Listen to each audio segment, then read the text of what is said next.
Nós terminamos o capítulo 4 do livro de 1 Tessalonicenses, e as últimas, do capítulo 4, versículo 13 a 18, Paulo responde e tenta resolver um problema que aqueles crentes tinham. Porque Paulo lhe ensinou 5 princípios. Cristo é Deus, Cristo é homem, morreu pelos nossos pecados, ressuscitou para a nossa justificação e voltará. Então, até o próprio Paulo, quando ele escreve aquele texto lá, ele fala assim, nós os vivos, quando ele chegar. Só que Paulo já morreu. E muitas pessoas tinham ouvido Jesus, tinham crido em Jesus e morreram naqueles dias. Todo dia, né? Estavam morrendo pessoas, e alguns eram incrédulos, outros eram crentes. E a ideia que se criou na cabeça daqueles irmãos é que essas pessoas que creram em Cristo e morreram antes da volta de Jesus, porque Paulo ensinava que a volta de Jesus era iminente. Há poucos dias, e na cabeça de Paulo, na cabeça da igreja, foi criada a ideia de que a volta de Cristo era iminente.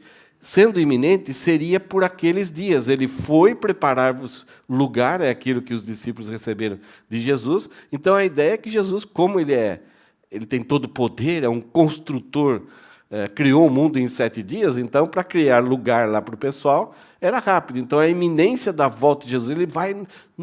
Então, arrependam-se, se preparem, para que quando ele voltar, você esteja vivo, e aqui você esteja salvo, e aí você possa estar com ele para sempre. Só que esses crentes foram morrendo. 1, 2, 3, e começou a criar essa dúvida. Será que esse pessoal que morreu crendo em Cristo foram prejudicados? Porque a volta de Cristo é a bendita esperança da igreja. E eles pertenciam à igreja. E morreram. Então, eles perderam a bendita esperança? Será que Zé Fini acabou? Não tem mais jeito? E aí, Paulo, então, vem escrever um grande consolo no capítulo 4, tentando resolver. Paulo, quando começa no capítulo 4, versículo 13 a 18, ele já diz, olha, não é necessário eu dizer essas coisas para vocês, porque Paulo falou assim, eu já ensinei isso, mas não quero que vocês sejam ignorantes a respeito disso. O que Paulo está querendo dizer? É que a presença deles lá, de Paulo naquela igreja por 4 semanas, mais ou menos 3 sábados, Paulo ensinava essas coisas. Mas, ao ensinar, sempre tem um cara prestando atenção em outras coisas, e, de repente, pega lá, ou não participa de uma reunião, participa da outra. Sabe aquele pessoal que entra no ônibus atrasado e quer sentar na janelinha, e aí quer discutir, e acha que não entendeu nada? Isso é a mesma coisa que você se inscrever num curso de medicina, e você está cursando todos, e no dia que vão ensinar sobre anestesia, você não vai. E aí você termina o curso. E aí você vai para a sua primeira operação. O que vai acontecer? O cara sabe como usar todos os instrumentos, mas ele não sabe de algo muito importante, que é a excelente anestesia. Então, ele vai operar sem anestesia. E aí, quando alguém... Não, você está errado. Não estou errado. Eu nunca aprendi isso, que esse negócio de anestesia, eu nunca ouvi falar. Não tem anestesia. Então, tanto naquela época como hoje, as pessoas se distraem, ou não querem se aprimorar, ou não fazem perguntas, elas ouvem, não prestam atenção, ou não é constante no ensino, e daqui a pouco, não entendo nada, essa é uma bagunça, esse negócio é estranho. Na minha opinião, é assim. Só que a pessoa ou cabulou um certo estudo, um certo curso, uma certa etapa do ensino, e aí a pessoa fica confusa, aí as coisas não fazem sentido. Então, Paulo ele fala, olha, não é necessário eu escrever acerca dessas coisas, porque quando ele esteve lá, ele ensinou. Mas, ao mesmo tempo, Paulo começa a dizer, e ele fala, não quero que vocês sejam ignorantes. E ele começa a ensinar para aquela igreja a respeito daqueles que dormiram em Cristo. Se Paulo não é necessário, então por que ele vai ensinar? Por causa dessa razão. né, que nós precisamos aprender, ouvir, e uma hora as coisas fazem sentido. Porque nós temos dificuldade de colocar em ordem em prática. Uma das coisas que vários pastores, e é uma coisa que eu vi que é o certo, é ensinar a Bíblia expositivamente e por livros. Porque senão você pega uma tesoura, você corta um texto aqui, um texto ali, e cria absurdos. E quando você está estudando por livro, você vê uma sequência. Uma coisa leva a outra, uma coisa causa uma... As coisas são consequências uma da outra. Então, Paulo ensinou para aquela igreja que aqueles que morrerem em Cristo ressuscitarão, isto é, dada a ordem do Senhor, segundo a palavra de Deus que Ele já estabeleceu, ao tocar da trombeta, a segunda voz do arcanjo, os mortos em Cristo ressuscitarão primeiro. E juntamente conosco, que estamos vivos, seremos juntamente arrebatados ao encontro do Senhor nos ares. Então, o que Paulo ensina ali? Ele resolve essa pergunta. Os crentes daquela época que morreram em Cristo não serão prejudicados quando Cristo voltar. Pelo contrário, eles serão os primeiros a ser ressuscitados, nós seremos transformados, nós subiremos juntos e encontraremos com o Senhor. Cristo já veio? Não. Então, os mortos daquela época estão juntamente com os mortos até hoje. E eu e vocês, que estivermos vivos, quando Cristo voltar, eles serão ressuscitados e nós seremos arrebatados juntamente com eles. Eu estou falando eles serão ressuscitados e nós seremos transformados e arrebatados. Hoje. Amanhã pode ser que eu esteja no grupo deles. E amanhã eu vou sair na frente de vocês. Quer dizer, eu vou recitar. Ei, vamos lá, galera! E vamos subir ao encontro do Senhor. Então, não é desvantagem. Morrer em Cristo não se perde nada. O próprio Paulo falou assim, para mim o viver é Cristo. O que ele falou depois? E o morrer é ganância, em espanhol. É lucro. Não é ganância em português, que é querer ter coisa, né? É lucro, é vantagem. E é isso que Paulo termina o capítulo anterior. Aí, eu sei que vocês vão voltar com dor de cabeça hoje, eu não sei como vai ser esse estudo, a mensagem de hoje. Mas, se vocês quiserem, 2 slides para vocês verem de novo, ficam tranquilos. Alguns pontos a gente tem que saber, que talvez em outro dia a gente vai poder esclarecer melhor. Não sei se vocês sabiam, mas no Antigo Testamento não existe nenhuma profecia, nenhuma descrição sobre a existência desse período da igreja, de que Deus um dia formaria um grupo de pessoas salvas em Cristo, a igreja. E, através desse grupo, Deus ministraria a todas as nações. Não existe nada no Antigo Testamento.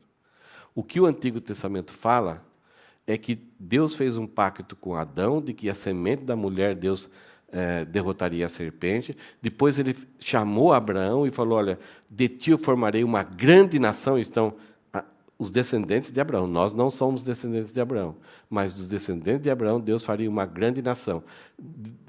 Deus engrandeceria o nome, daria uma terra para os descendentes de Abraão lá, a Palestina, e Deus abençoaria todas as nações através da semente da descendência de Abraão. Um descendente de Abraão, no fim, abençoaria todas as nações. E aí Deus faz uma aliança com Moisés, então, cumprindo a aliança de Abraão, formando uma nação, as 12 tribos, filhos de Jacó. Deus faz uma aliança com Davi, dizendo que da tribo de Davi, da linhagem de Davi, Deus traria um que reinaria para sempre sobre as nações. E em Jeremias, Deus fala que vai fazer uma aliança superior à aliança que tinha Moisés, porque a aliança de Moisés ela foi escrita em pedra. Agora Deus fala assim: eu farei uma aliança melhor com vocês, porque eu escreverei a minha lei, a minha vontade no coração de vocês. Eu darei a capacidade. Vocês nascerão do alto, vocês nascerão, em outras palavras, de novo. Então, essas são as alianças. Nada incluía a igreja, nada falava a respeito da igreja. E até em Daniel 7, Deus manda um anjo ir para Daniel para resolver um problema das 70 semanas que Jeremias escreveu que eles ficariam na Babilônia. Então, Jeremias tinha escrito que o povo ia para a Babilônia e ficaria 70 anos.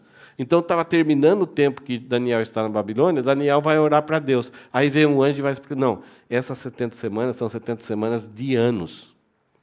É um tempo que Deus estabeleceu sobre o seu povo. 69 semanas, 173 dias é ano lunar, então 69 semanas de anos será até a entrada do ungido em Jerusalém, a entrada de Jesus.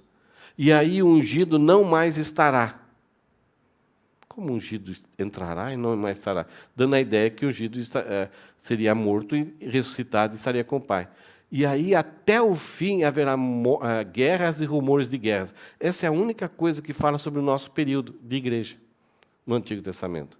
E aí faltou uma semana, 7 anos, faltou para completar sobre a nação de Israel.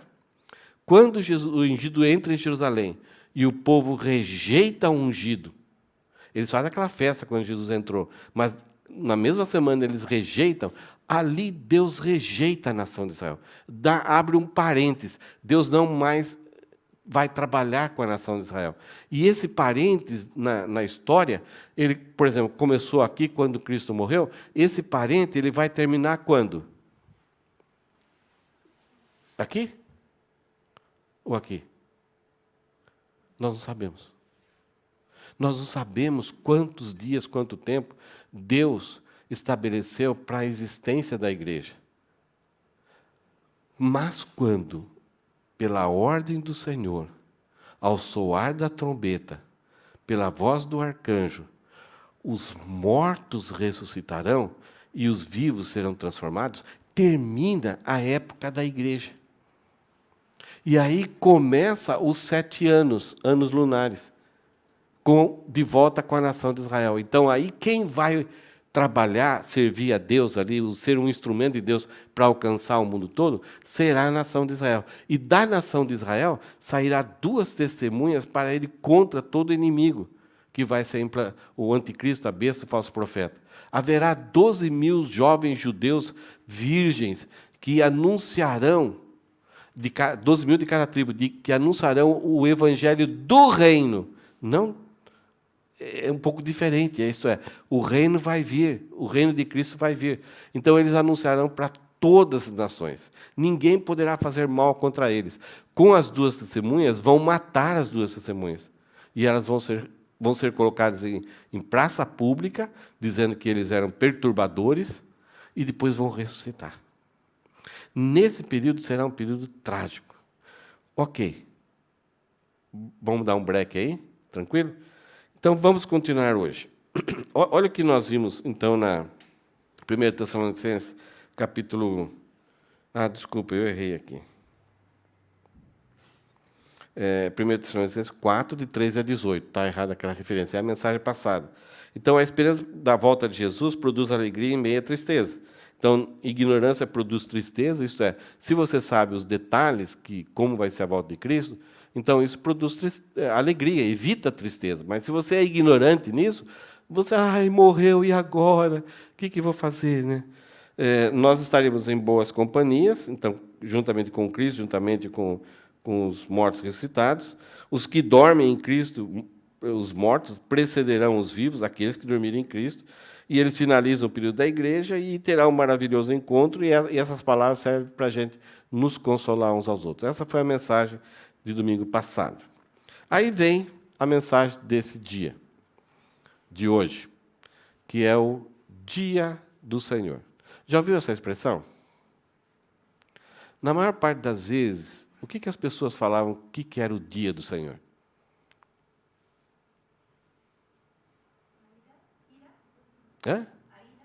A ira de Deus. Mas, normalmente, muitas igrejas falam que hoje é o dia do Senhor. Você não pode jogar futebol no dia do Senhor. Você não pode passear, dormir. É o domingo. Antes eles falaram que era o sábado, né? Mas depois porque Cristo ressuscitou no domingo, então eles passaram a chamar o dia do descanso, o dia do Senhor. Eu me lembro que eu me converti lá nos anos 76, o crente não jogava futebol, não assistia televisão, não mascava chicletes no domingo, porque era o grande dia do Senhor. Por causa da ressurreição de Cristo.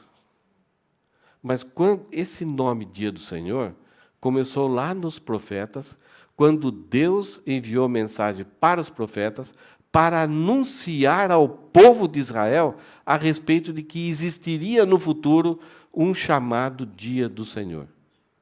E eu vou fazer várias leituras aqui, vai ser rápido, só para vocês terem um cheirinho do que é esse Dia do Senhor. Vamos lá. Começar pelo fim. Apocalipse 1:10, versículo 11. O apóstolo João, ele se encontra em visão, num templo. E aí ele vê Jesus, e Jesus manda ele escrever cartas referente às coisas que ele viu, às coisas que são e às coisas que irão de acontecer. É interessante, isso aqui é muito importante no livro de Apocalipse.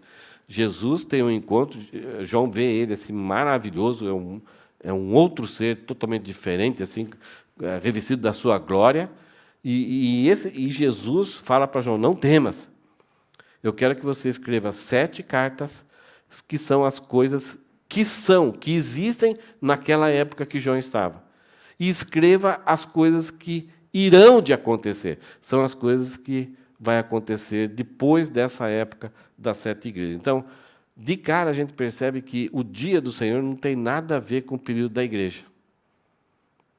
Então, o alerta para a igreja é as 7 cartas. O que vai acontecer depois da época da igreja é com relação à nação de Israel. Olha só o que João fala. Achei-me no Espírito, então em visão, é uma tentativa dele explicar, no dia do Senhor. Alguns falam, foi no domingo que João teve essas visões. Não. E ele fala, ou ele está lá, em visão, mas ele foi transportado para ver tudo, as coisas que eram na época e as coisas que acontecerão no futuro. E ele fala, e ouvi atrás de mim uma voz forte, como de trombeta, dizendo: escreva no livro o que você vê e mande-o às 7 igrejas: Éfeso, Esmirna, Pérgamo, Tiatira, Sardes, Filadélfia e Laodiceia. O Júlio pregou algumas mensagens dessas igrejas. Então, Jesus Cristo quer que João escreva para as coisas que eram daquela época, que é o período da igreja até hoje, que é os 7 tipos de igreja que vai encontrar, e daí João vai ver coisas que vão acontecer depois da época da igreja, desse tempo que nós estamos vivendo. Vamos lá. Amós, ele começou a falar sobre o dia do Senhor. Em Amós 5, 18 e 20, ele fala assim: será como se um homem fugisse de um leão e saísse ao encontro de um urso. Entenderam?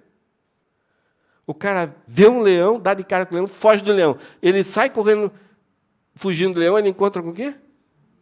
O que significa isso? Que azar, né?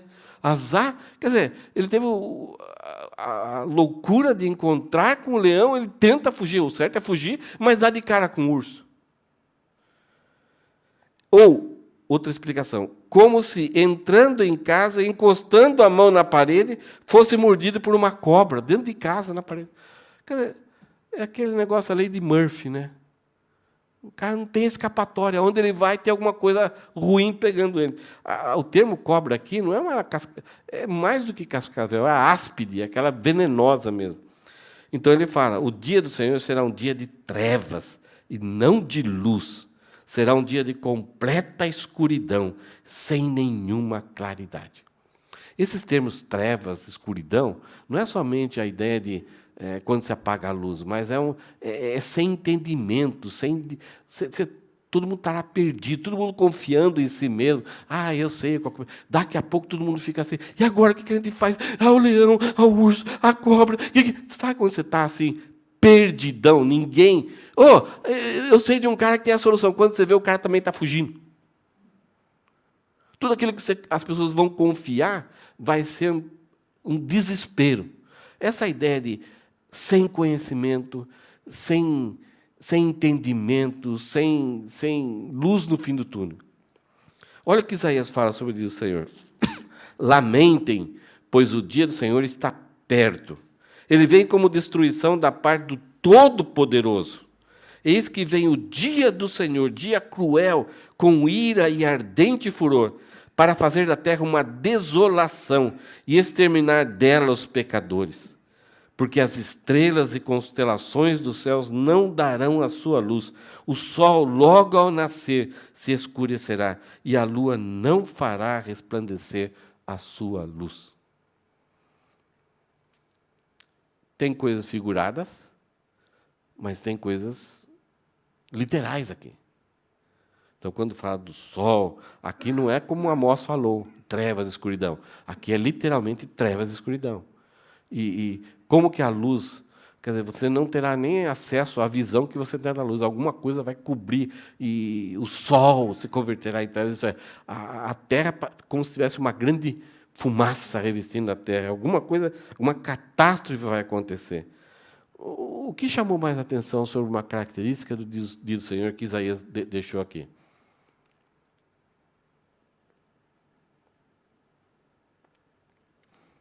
O que chamou a sua atenção? Dia cruel. O que mais? Cruel é a ideia de sem piedade. Né? Dia cruel não é uma briguinha de boxe, aí quando o cara cai, você segue as regras, você sai até o cara recuperar. Não. Crueldade é quando você vai e destrói, mesmo que está destruído, destrói mais ainda. Ok. Que fatos importantes ainda Isaías fala? Oi? Exterminar dela, da terra, né, os pecadores. O objetivo é esse. Aqueles que, iníquos, ímpios, que não dão ouvido à palavra de Deus, e as duas testemunhas vão estar falando, e eles vão estar destruindo, então vai chegar a vingança de Deus sobre eles. Que mais? Uma coisa interessante é o versículo 6. Esse dia do Senhor, ele vem como destruição da parte do Todo-Poderoso. Mesmo que de repente seja um terremoto, um incêndio, um meteoro. Aí eu digo, que azar, o meteoro. Que azar, o terremoto. Mas Isaías deixa bem claro que quem que vai produzir todas aquelas catástrofes, aquelas 7 pragas, quem que vai ser? É o próprio Deus. E com crueldade, em ardente furor. É Ele que vai exterminar a terra. Que mais? Olha só o versículo 6. Lamentem, pois o dia do Senhor está perto. Ele não fala quando, quantos dias. Ele fala, está perto. Te cuida. Se prepara. Entra na linha. Porque quando se marca a data, a pessoa, bem, eu tenho tanto. Daqui a pouco. Agora eu paro. A ideia é que o dia do Senhor, ele está perto, pode acontecer a qualquer momento. E é cruel.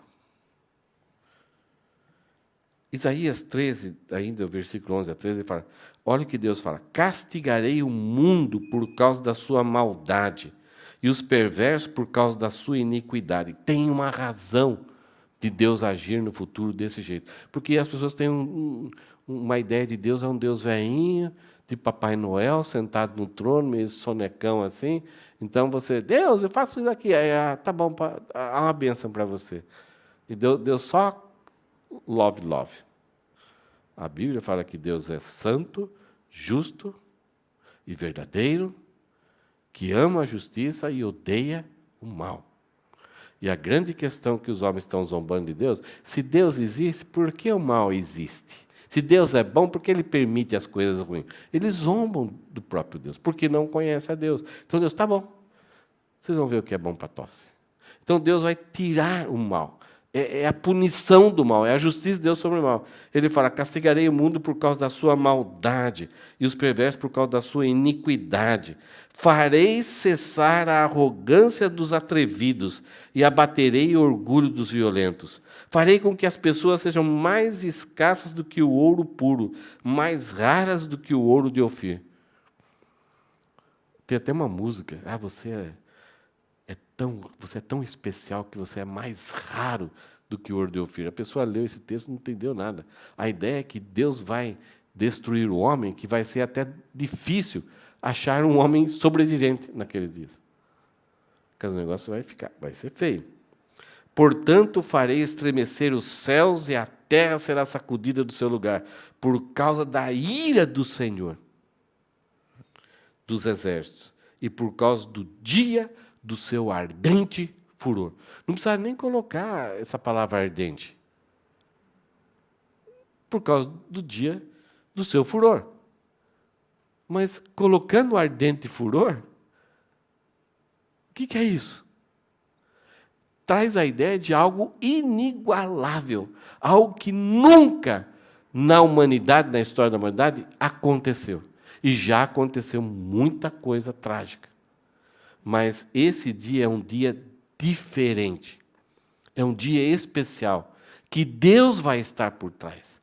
E Ele tem um propósito, é julgamento e eliminar o mal, purificar, consumar a sua ira. Então, por isso que a gente fala que Deus é longânimo, Ele é gracioso nessa época, está tolerando o mal, mas está acumulando a sua ira para aquele dia especial.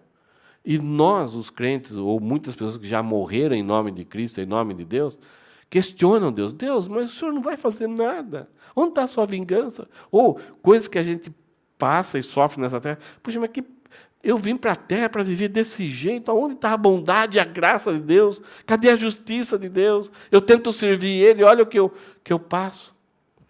Deus vai mostrar para nós a diferença entre aquele que serve a Deus e aquele que não serve. Porque nesta época, a nossa mente fica confusa, que parece que há vantagem em ser rebelde e aproveitar a vida do jeito que eu quero, em pensar do jeito que eu quero, em organizar a vida do meu jeito. Deus fala: um dia vocês saberão a diferença entre aquele que ama a Deus e aquele que não ama.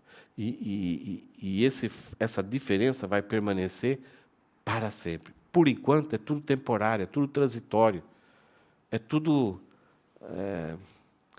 mexível, tudo se altera. Eu posso estar bem de saúde hoje, amanhã eu posso estar mal, depois eu posso recuperar, eu posso estar rico hoje, amanhã eu estou pobre, ou posso estar pobre, daqui a pouco me enriquecer. Mas, se eu for servo de Deus genuíno, a diferença futura que vai ser percebível, ela vai durar para sempre. Joel, capítulo 1, versículo 15. Ah, que dia! Porque o dia do Senhor está perto, e Ele vem como destruição da parte do Todo-Poderoso. Novamente, mais um profeta alertando a nação de Israel: olha, o dia do Senhor está perto, né? Ele vem como destruição, é repentina. Obadias, capítulo 1, versículo 15, fala assim: porque o dia do Senhor está prestes a vir sobre todas as nações. Não é sobre Israel, não é sobre o Brasil, é o mundo todo. Você será tratado da mesma forma como tratou os outros. O mal que você fez cairá sobre a sua cabeça. É uma coisa direta, personalizada. Então, não é alguns, é individualmente. Esse dia ele pega todas as nações, mas o tratamento é individualizado. Sofonias, capítulo 1, olha o que Sofonias escreve, versículo 14. Está perto o grande dia do Senhor, está perto e vem chegando depressa. Atenção, o dia do Senhor é amargo e nele clamarão até os poderosos. Até os poderosos que não se sujeitam a nada. Nesse dia, por favor, nos livre desse problema. Cadê o poder que tinham, que mandavam, destruíam, mudavam o destino das pessoas, não se importando se elas iam sofrer ou não, porque estavam seguras na posição que eles tinham. Sofonias fala, está perto, e vem chegando depressa. E ele fala, atenção, como se fosse um megafone, né? Gritando, atenção! Mas olha só o que Sofonias escreve. No capítulo 3, versículo 20. Naquele tempo, farei com que vocês voltem e os recolherei. Certamente farei de vocês um nome e um louvor entre todos os povos da terra, quando eu restaurar a sorte de vocês diante dos seus próprios olhos, diz o Senhor. Ao mesmo tempo que o dia do Senhor, agora Sofonias dá essa dica aqui para nós, ao mesmo tempo que o dia do Senhor é condenação e ninguém consegue escapar e está perto, enquanto a pessoa está tranquila na vida, surge o dia do Senhor e ela, por favor, socorro! Ao mesmo tempo, Sofonias fala que esse dia será um dia de louvor. E a nação de Israel vai louvar a Deus entre todos os povos.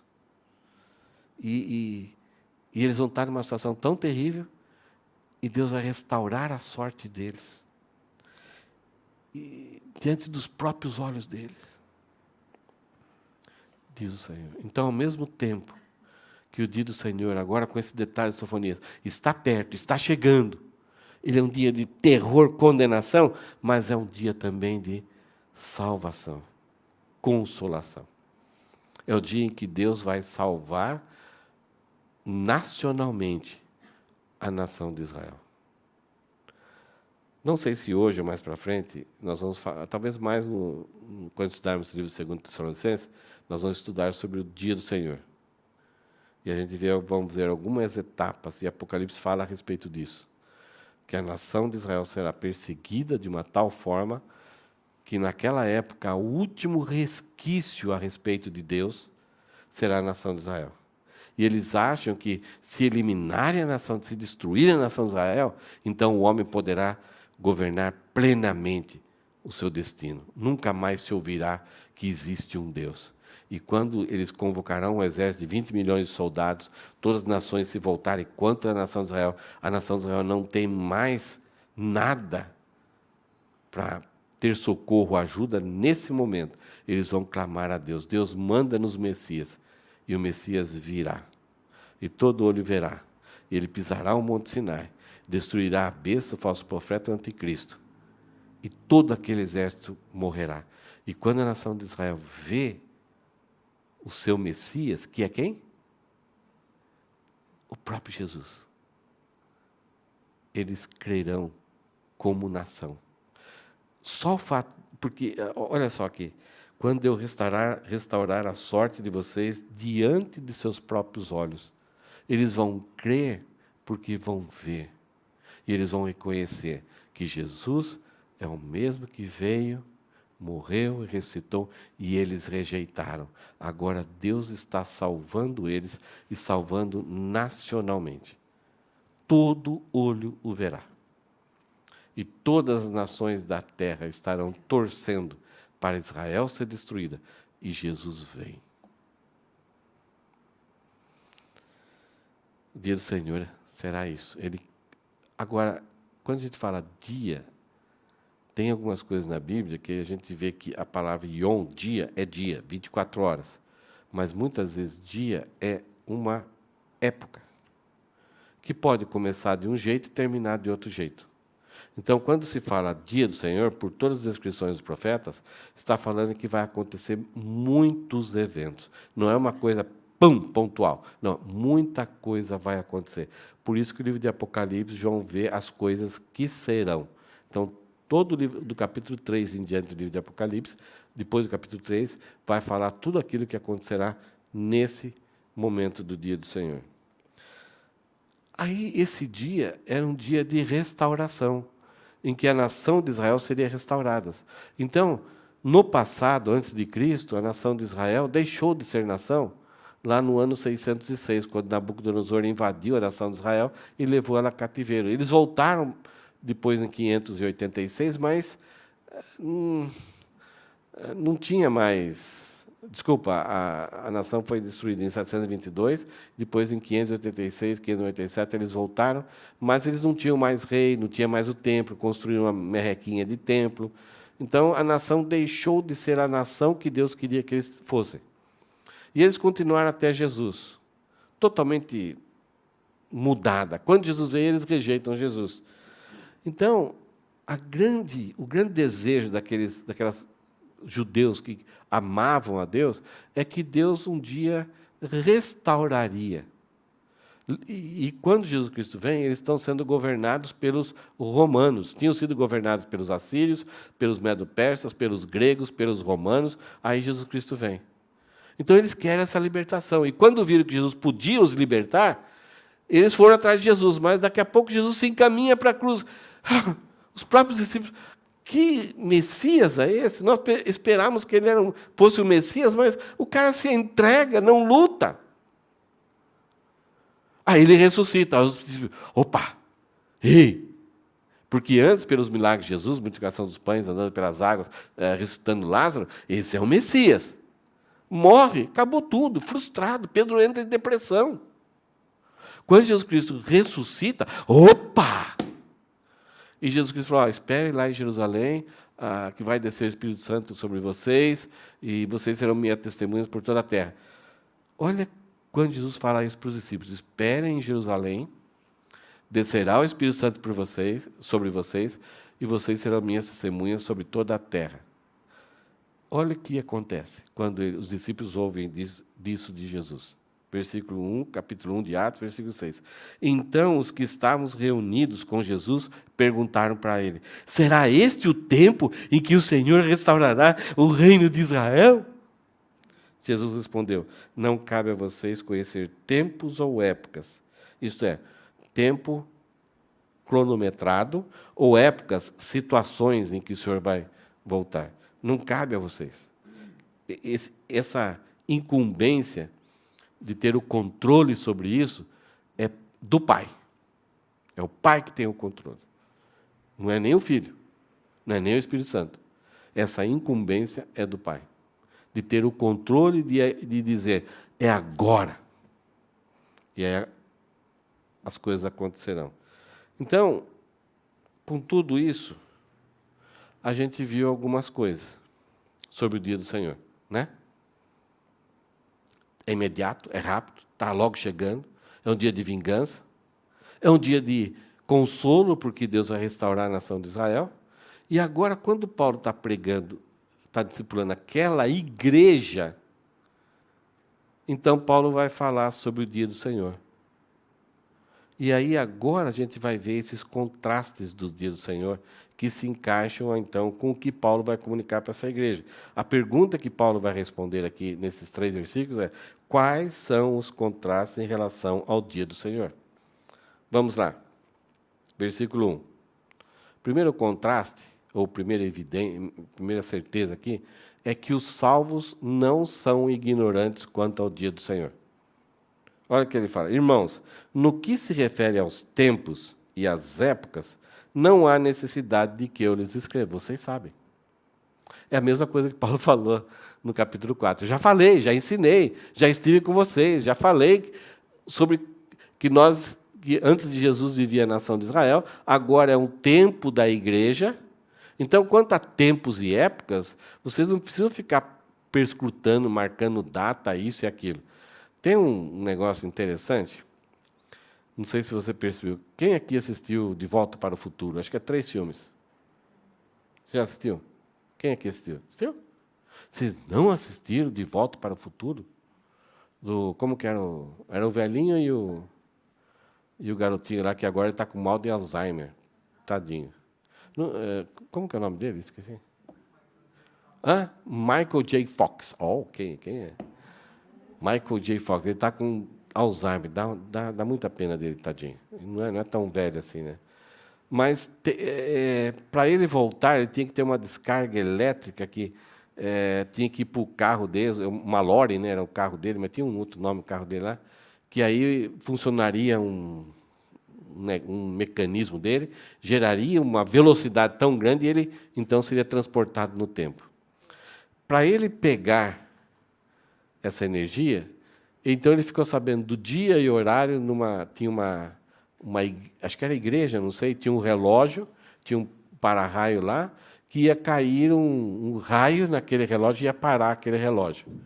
E aí, então, ele fez um cabo de aço que vinha do relógio até algum lugar lá, e aí ele fez um gancho no carro dele, então, em determinada hora, ele viria correndo, então, na hora que o gancho tocasse, o raio caía e ia transmitir uma grande energia para o carro. Então, aí ele poderia ser transportado para outro futuro, para um outro momento do futuro. Uma coisa interessante é que, num dos filmes, bem no fundo, assim, tem um prédio que está escrito Jesus Cristo vai voltar em 1975. Acho que é essa a data. Não sei se vocês perceberam isso. Num outro filme, que ele tem que fazer a mesma coisa, voltar nesse mesmo lugar, tá que Jesus Cristo vai voltar em tal data. Uma outra data. Tem uma seita que ela marcou as datas. E todo mundo foi para essa seita. Essa seita cresceu muito, porque eles falaram, Jesus Cristo volta em tal data, 1900 eu não sei se é 75, não é 75, acho que é antes, não me lembro a data. E aí ficaram esperando, e Jesus Cristo não veio. Ah, não, aí arrumaram uma explicação. Agora, então, a profetisa descobriu que é outro dia. Então, o que Paulo está falando aqui, não há necessidade de eu explicar para vocês que, com referência a tempos e épocas, só pertence ao Pai. É aquilo que Jesus falou para os discípulos. Então, irmãos, no que se refere aos tempos e às épocas, não há necessidade que eu já falei para vocês. O dia do Senhor é iminente. Virá em breve. Mas não se preocupe, isso aconteceu, a barata ali deu um espirro, então é o sinal da volta do dia do Senhor. Quanto ao dia do Senhor, não há nada que precisa, não existe nenhuma profecia que precisa ser cumprida, porque nós estamos vivendo o tempo da igreja. Para essa época que o dia do Senhor vai acontecer, não precisa estar bem ou mal. Nada. É iminente, pode acontecer a qualquer momento. Então, nem tempo cronológico, nem situações e circunstâncias. Então, os salvos sabem disso. Os salvos vivem como se Cristo, eles trabalham como se Cristo voltasse a daqui 3.000 anos e vivem como se Cristo voltasse essa noite. Alguns lá dessa igreja estavam com tanta expectativa que Cristo voltasse logo, o que eles fizeram? Pararam de trabalhar. Daí começaram a passar fome. E o coração deles estava tão excitado com a volta de Cristo que parecia que ia vir amanhã. Então, para que eu vou trabalhar para depois receber? Talvez eu vou trabalhar e no fim do mês não vou estar aqui para receber o salário. E aí Paulo fala, viva normalmente, cuide cada um das suas próprias coisas. Ele pode voltar a qualquer momento.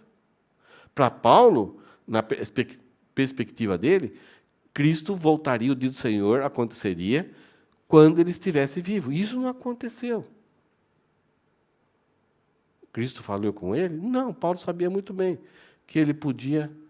É o que ele fala, para mim o viver é Cristo. Enquanto estou vivendo com Cristo. Se eu morrer e Cristo não vier, é lucro. Eu estarei com ele. Mais vantagem. Então, os salvos sabem que o dia do Senhor vai acontecer a qualquer momento, é iminente. Segundo lugar, versículo 2. Porque vocês sabem perfeitamente que o dia do Senhor vem como ladrão à noite. Jesus Cristo não vem como ladrão. Não vem para roubar a gente. Não vem para fazer maldades, nos assustar. Mas ele vem nessa ideia de iminência. O ladrão não manda um bilhete para você, hoje eu vou fazer uma visita para você hoje à noite. Não. Por isso que essa briga, de pessoas terem armas em casa ou não, porque colocam debaixo do travesseiro, porque você não sabe. E alguns têm até medo de ter uma arma em casa, porque de repente pode ser, e já aconteceu, do filho fazer um movimento, e vai lá assustado, pensando que é um ladrão, atira. Porque é inesperado, é um negócio que você não planeja. Tomara que o ladrão venha amanhã. Não, É a ideia de uma coisa inesperada, que pega você de calças curtas. Os salvos sabem e os salvos estão preparados. Então, se você sabe que é possível vir qualquer ladrão, o que você faz? Você se prepara. As casas no Brasil, o cara faz uma planta de uma casa linda, fachada, assim, coisa mais bonita, pinta, escolhe aquela cor fantástica, e aí constrói um muro de 3 metros de altura com cerca elétrica em cima.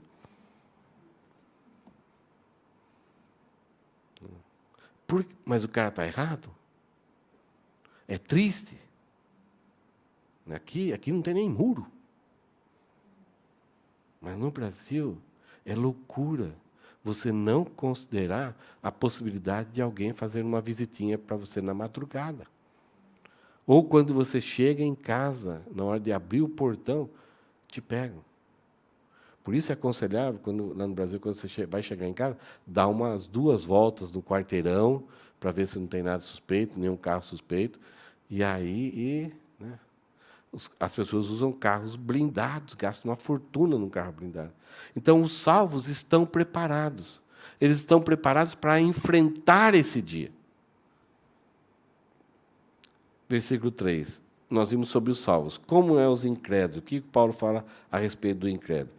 Quando os incrédulos, né, quando andarem dizendo paz e segurança, eis que lhes sobrevirá repentina destruição. Enquanto os salvos, eles estão numa condição de poderem dar de cara com esse dia do Senhor e sair bem, os incrédulos não estão nem aí com o dia do Senhor. E dá a ideia de que na época que o dia do Senhor os pegar, eles vão estar dizendo paz e segurança. Talvez até a ideia aqui é que a religiosidade que vai estar permeando a sociedade na época do dia do Senhor, vai estar dizendo, tudo bem com vocês. Vocês não precisam mudar, vocês se divirtam, aproveitem a vida, Deus os ama, continuem assim. Alguns lá, pouquinhos, falam, não, isso aí está errado. Cala a boca, você é intolerante, você é fundamentalista, você é conservador. E vão exercer a sociedade vai exercer uma pressão tão violenta para alguém que é contra a proclamação dessa mensagem que está tudo bem.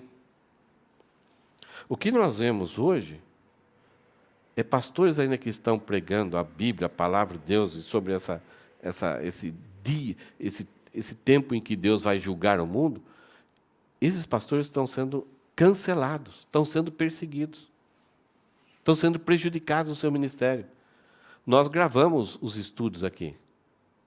E muitos pastores que gravam os estudos já estão sendo processados por falar alguma palavra. Então, existe na internet, né, nessas mídias sociais, os algoritmos do sistema que, se surgir algum tipo de palavra que foi pronunciada lá, esse algoritmo já pega. Opa, vamos verificar. Então, tem os verificadores, os checadores. E aí vão, então, ver o contexto e ver alguma forma de poder cancelar, anular a proclamação. Porque eles querem que todas as pessoas fiquem em paz. Não se preocupem. Vivam a sua vida do jeito que estão vivendo, porque nada vai acontecer. Então, qualquer pessoa que fala ao contrário, que pegue a Bíblia, como se diz? É um perturbador da ordem social. E todos devem curtir as suas paz. Viver em paz e em segurança.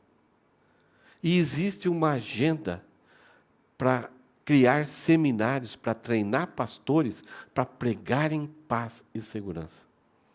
Se quiserem, eu mando o vídeo para vocês. De uma reunião, deles elaborarem esse projeto. Já existe pastores treinando outros pastores para proclamarem paz e segurança. Quando estão diante de uma repentina destruição. Então, os incrédulos, eles enganam e se enganam. Os salvos, eles conhecem muito bem, e têm ciência disso, depositam a sua confiança, e eles estão preparados. O que é estar preparado aqui? Já resolveram o destino da sua vida em um tempo passado, onde creram em Cristo. E o dia do Senhor não os pega de surpresa. É aquilo que Paulo falou sobre os mortos. Quando sair a voz, a palavra do Senhor, a ordem de Jesus Cristo, eles serão ressuscitados ou transformados, arrebatados, se encontrarão com o Senhor. E nesse momento começa o dia do Senhor e pega os incrédulos de calça curta. Quando eles estiverem dizendo, tudo bem, está tudo ótimo, é paz, segurança. Então, os que são salvos serão arrebatados. Então, os salvos estão preparados, eles conhecem bem, os incrédulos enganam-se a si próprios, creem em qualquer coisa absurda e dizem que está tudo bem, que Deus nem existe. E aí os incrédulos não escaparam. Não tem jeito, não tem solução para eles conseguirem escapar desse dia. Versículo 3, ainda, segunda parte. Como vêm as dores de parto à mulher que está para dar à luz, é uma comparação. E de modo nenhum escaparão. Isto é, o dia do Senhor vai vir para os incrédulos, é como a mulher está esperando. Então, quando vêm as dores, não tem o que fazer. O filho vai nascer. Então, o dia do Senhor é como um parto. Acontece. Tem algumas mulheres que duram um pouquinho mais ali, tal, sofrem um pouquinho mais. Mas acontece, não tem como escapar. O nenê pode estar saindo, não tem jeito, ele olha para... não, e volta para trás. Não tem. É inevitável o parto. E mesmo que tenha alguma coisa, algum problema ali, tem que acontecer. Ou cesárea, ou a mãe e o filho morrem. Não tem escapatória. Não é uma opção. Eu não quero estar no dia do Senhor. O dia do Senhor vai bater de frente com os salvos, e eles serão ressuscitados e transformados, estarão para sempre com Jesus. E aí o dia do Senhor vem sobre eles. E o que nós vimos do profeta é o que vai acontecer. Trevas, a crueldade, tudo vindo do Senhor. Aline, volta. Isso aqui no texto passado a gente mostrou mais ou menos quais são as 3 opções daquilo que nós estamos vivendo. Então, nós estamos vivendo essa época da igreja aqui. Lá na frente é a eternidade e o fim de todas as coisas. A primeira linha é a linha à volta de Jesus. Eles falam sobre chamado de amilenismo, isto é, estamos vivendo a vida, o que vai acontecer simplesmente é a volta de Cristo, estaremos para sempre com Ele. Então, a ideia dos pastores, teólogos que pensam desse jeito, aquela setinha lá é a volta de Cristo e, ao mesmo tempo, é o dia do Senhor. Então, tudo acontece num só momento, e já entra para a eternidade. A segunda opção, ela fala que nós estamos vivendo essa época aqui que nós não sabemos quanto tempo vai ser. E, de repente, vai começar uma tribulação sobre a terra. Difícil, a igreja vai estar lá. E daí, então, o dia do Senhor começa aqui, mas a igreja está aqui dentro.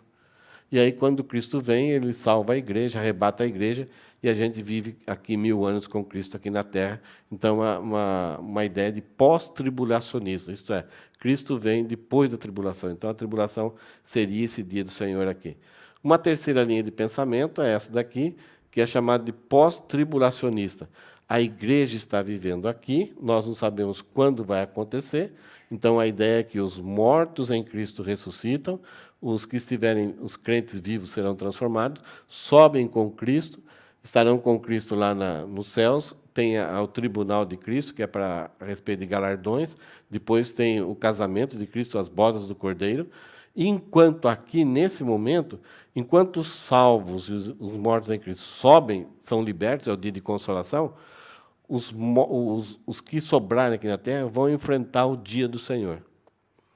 Então, é a grande tribulação, como nunca houve aqui na terra. E o dia do Senhor pode ser esse tempo aqui, mas pode também ser os últimos momentos da grande tribulação. Então, praticamente é a tribulação, mas tem uma grande tribulação, que é os últimos momentos onde o bicho vai pegar mesmo. E aí a gente está... A bendita esperança é que Cristo nos liberta, nos tira, Ele não nos salva dentro, Ele nos tira do dia do Senhor, da grande tribulação. Por que eles acreditam assim? Porque eles falam que Deus, Ele rejeitou Israel que estava trabalhando, porque Israel rejeitou a Deus. Então há um vácuo aqui que a gente não sabe quanto tempo Deus vai rejeitar Israel. Deus tira a igreja para depois cumprir a 70ª semana de Daniel. Então é um tempo que Deus julga todas as nações que fizeram mal, principalmente com Israel, que sempre todas as nações foram contra Israel. Então Deus julga todas as nações, julga o homem, a maldade, o pecador, o perverso. E ao mesmo tempo aqui, quando Cristo vem, Ele pisa no Monte Sião e Ele salva a nação de Israel. Então é um momento de condenação e de consolação. A igreja não precisa passar por tribulação, ela já está passando diariamente. Ela não precisa ser provada. Agora, muitos que se dizem que fazem parte da igreja entrarão para a grande tribulação. Por quê?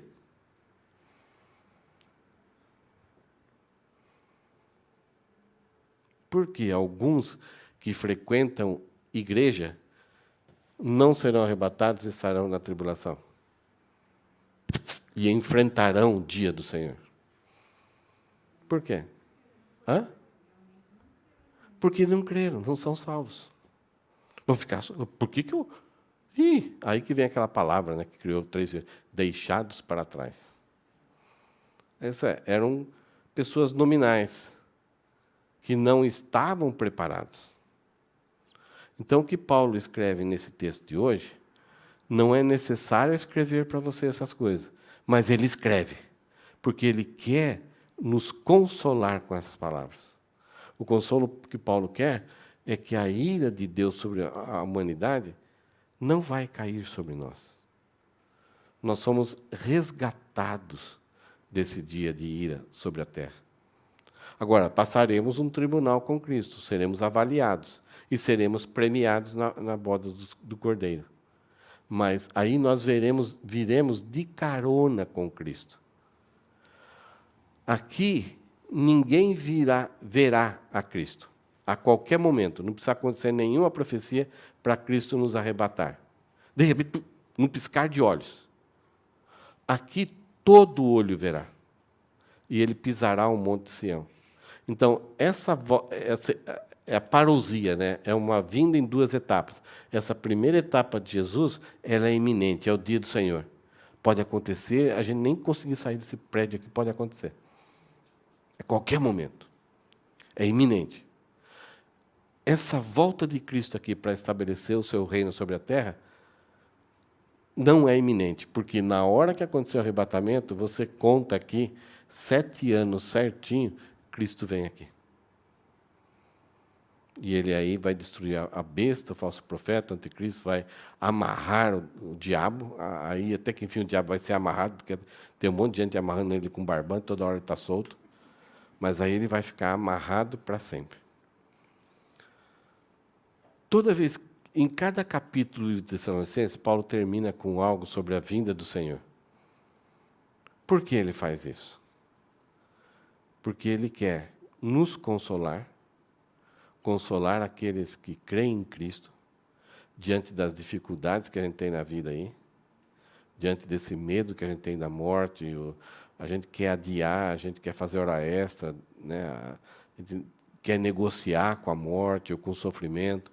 Então, sobre a vinda de Paulo, fala sobre a vinda de Cristo, porque para o crente é uma bendita esperança. O crente tem a vinda de Cristo em 2 ocasiões, pode ter em 2 ocasiões.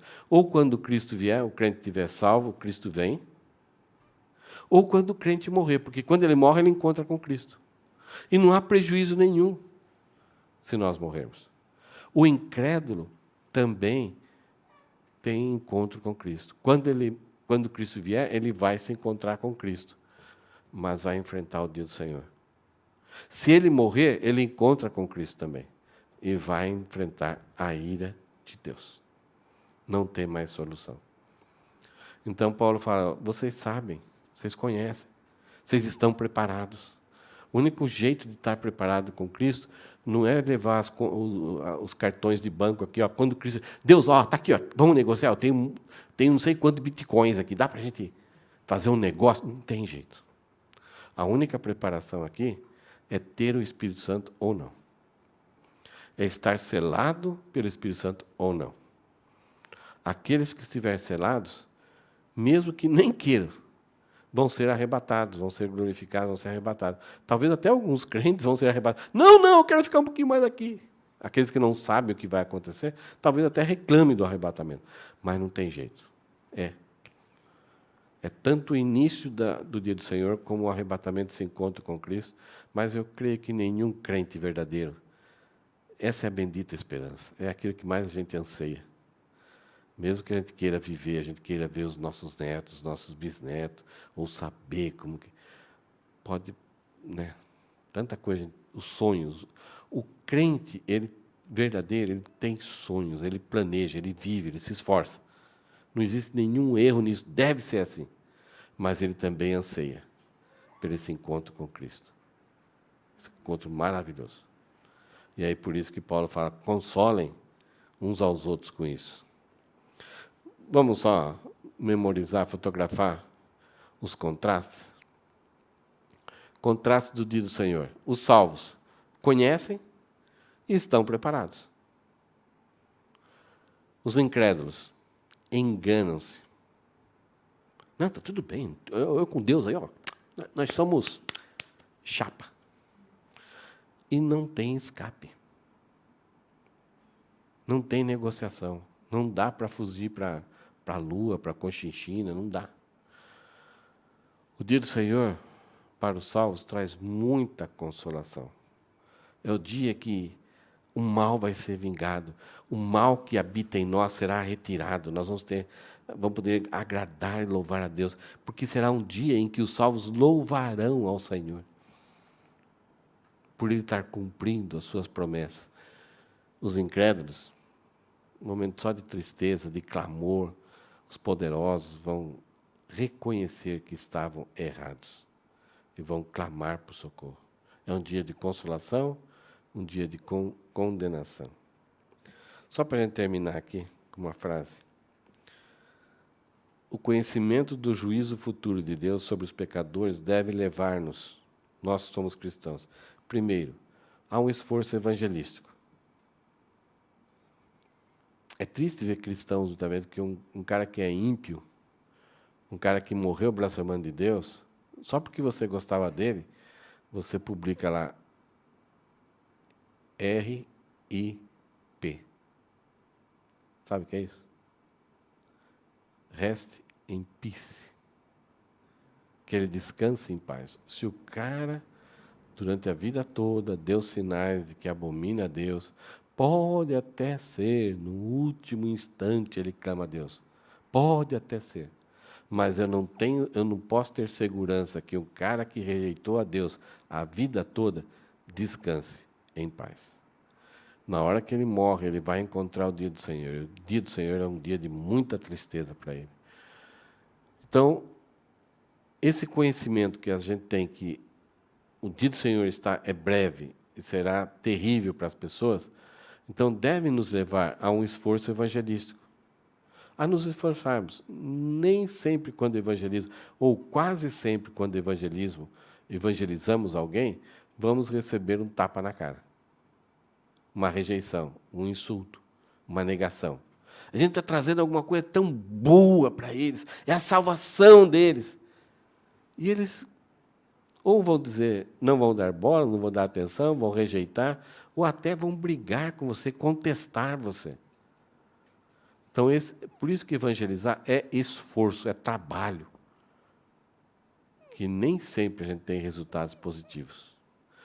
E também é uma vida santa, porque esse dia do Senhor deve nos pegar de forma que a gente se apresente de forma irrepreensível. Nada que precisa ser acertado ainda. Amém?